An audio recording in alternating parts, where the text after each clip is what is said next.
بچهای گوارش، سهمیه بافت پوششیتون رسیده، سریع بیاید اینجا. مکعبی رو بدید به من.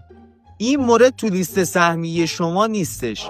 شما فقط حق انتخاب دارید بین سنگ فرشی چند لایه و استوانه تک لایه. پس اون چند لایه مال من. ببین مهده، یکم منصف باش. تو همینجوری یه لایه محافظ ژله‌ای که داری، بسته. کافیه یه رفلکس بدی، اسیدت بیاد تو من، دیگه هیچی ازم نمیمونه ها. حداقل سنگ فرشی چند لایه رو بده به من. راست میگی، تو که بیشتر کار ترشح مواد، منم همینم. ترشحاتم زیاده و کنارش هم جذب مواد. بیا همین استوانیه رو ورداریم، کارمون را میفته.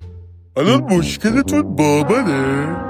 با اجازت منم اون سگ فرشی چند لایه رو میخوام. بالاخره من اول لوله قرار گرفتم. هرچی غذا و ماده تیز و سخته اول از من رد میشه. دیگه به شما که میرسه عبدالخیار آقا جان.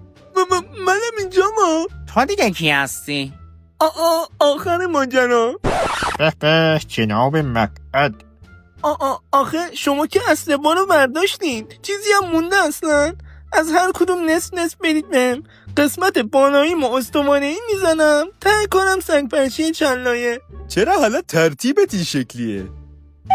خب اگه سنگ فرشیش نکنیم تو سرت به باد میره، منم سر و تهم یکی میشه.